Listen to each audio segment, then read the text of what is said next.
Hello दोस्तों, नमस्कार। आशा करती हूँ अच्छे होंगे। मैं तो बहुत मज़े में हूँ और विशेषकर जब कविता सुनती हूँ, पढ़ती हूँ, सुनाती हूँ तो और मज़े में हो जाती हूँ। और उम्मीद है कि आप भी इस कविता को सुनकर मज़े में हो जाएंगे। पुरानी यादों के एक सफ़र में आप पहुँच जाएंगे। और मेरा ये जो सफ़र है, इसको मैंने सपनों का सफ़र नाम दिया है। जन्म में जब हम दुनिया में आते हैं तो हमारे उतने सपने नहीं होते, और होते भी हैं तो किसको पता होता है ना। तो किस तरह से उन सपनों का आकार बढ़ता जाता है और किस तरह से हम उन्हीं सपनों को जीने में कितनी सारी चीज़ें जी लेते हैं। तो उन्हीं यादों को, उन्हीं लम्हों को, उन्हीं सपनों को मैं आप सभी के सामने रखूंगी। इसमें कविता में मैंने अभी तक जो मेरा सफ़र रहा है उसको बताया है। हो सकता है आप मेरे सफ़र से आगे पहुंच चुके हो या मेरे सफ़र से अभी ज़रा सा पीछे हो, तो जुड़ने का प्रयास कीजिएगा। शुरू करती हूँ। क्यों भर आती है आँख मेरी बीते लम्हों को जीकर, क्यों भर आती है आँख मेरी बीते लम्हों को जीकर, क्यों रह जाती सबसे छुपकर अपने आंसू को पीकर। कि कोई ये ना कहे कि देखो पुरानी बातें याद करके रो रही है, कैसी बेवकूफ है। नहीं, क्यों रह जाती सबसे छुपकर अपने आंसू को पीकर, मैं आज बताना चाहूंगी बीते लम्हों की बातों को, कैसे और कब हम बड़े हुए बीते दिन बीती रातों को। जन्म से शुरू करती हूँ। जब आए थे इस दुनिया में बचपन वो हमारा खेला था, जब आए थे इस दुनिया में बचपन वो हमारा खेला था, लाखों बाहों के झूले थे सपनों का नहीं कोई मेला था, लाखों बाहों के झूले थे सपनों का नहीं कोई मेला था।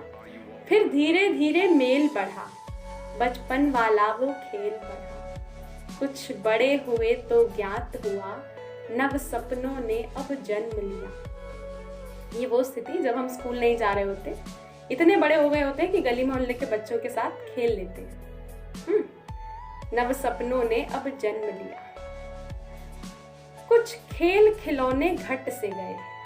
अब ये वो स्थिति है जब हम विद्यालय जाने की कगार पर आ जाते हैं। कुछ खेल खिलौने घट से गए, कुछ दुख के बादल छट से गए। अरे भैया होमवर्क करना है। नहीं, कुछ खेल खिलौने घट से गए, कुछ दुख के बादल छट से गए। मस्तिष्क का जब आकार बढ़ा, विद्यालय एक परिवार बना। मस्तिष्क का जब आकार बढ़ा, विद्यालय एक परिवार बना। न सिर्फ मेरे जीवन में बल्कि आप सभी के जीवन में अपने अपने शिक्षक, अपने अपने गुरु, अपनी अपनी शिक्षिकाओं के लिए बहुत प्रेम व आदर होगा। और मेरे हृदय में तो कूट कूट के भरा है अपने शिक्षकों के लिए आदर। और कुछ शिक्षकों का विशेष योगदान रहा है। हालांकि हर शिक्षक ने अपना अपना योगदान दिया है ये मोहिनी बनाने में। तो उन सभी के चरण स्पर्श करके उनका बहुत आभार व्यक्त करना चाहूँगी कि आपने ये बनाया। सुनिएगा। शिक्षकों ने है मुझको सींचा, शिक्षकों ने है मुझको सींचा, हर दुख से मुझे बाहर खींचा। अक्सर होता है ना कि आप 4 सब्जेक्ट में तो बहुत अच्छे हैं, लेकिन 5वें सब्जेक्ट में कुछ नहीं कहा जा सकता आपका। तो मेरे साथ भी ऐसा ही कुछ था। और उस स्थिति में मेरी हर टीचर ने मेरी बहुत सहायता की। शिक्षकों ने है मुझको सींचा, हर दुख से मुझे बाहर खींचा, जो उनसे मिला था ज्ञान मुझे, लगता है अब विज्ञान मुझे। विज्ञान यानी कि विशेष ज्ञान। हमारे स्कूल में एक टीचर हैं आज भी। हालांकि उनसे मैं अपनी भावनाएं व्यक्त नहीं कर पाई। बहुत सी मेरी फेवरेट टीचर्स हैं जिनको मैं कह चुकी हूँ अपनी भावनाएं, लेकिन इन टीचर से मैं कह नहीं पाई। और आज मौका वारदात है तो कह देती हूँ। जो उनसे मिला था ज्ञान मुझे, लगता है अब विज्ञान मुझे, जब उनकी कोमल बाह मिली। अपनी टीचर, उन्हीं टीचर का नाम मेंशन करूंगी अगली पंक्तियों में।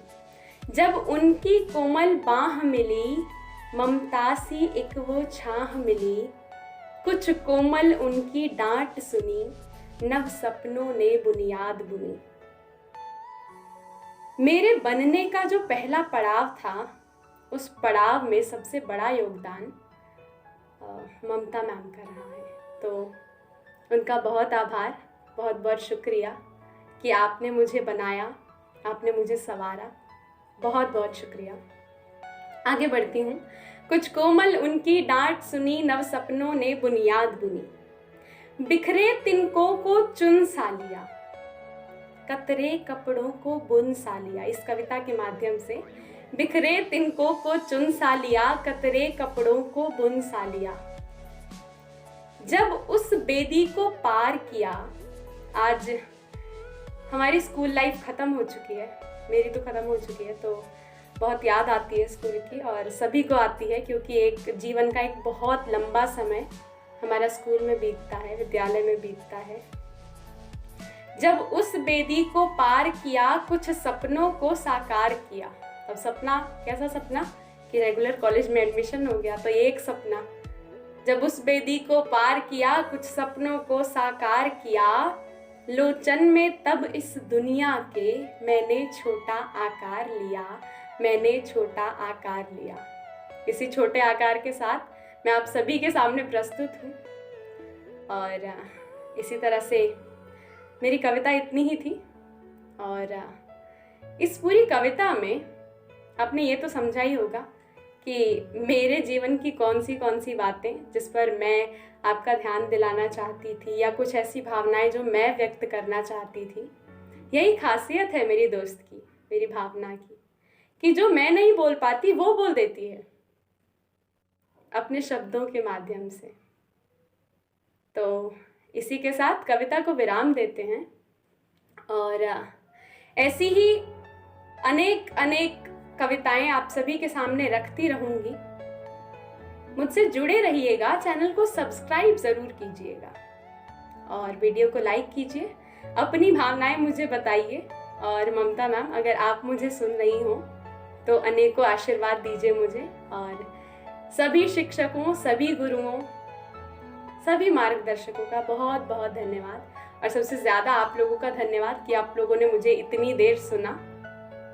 तो चलिए अगली बार मिलते हैं, अगली वीडियो में मिलते हैं, अगली कविता के साथ मिलते हैं। तब तक के लिए बाय बाय।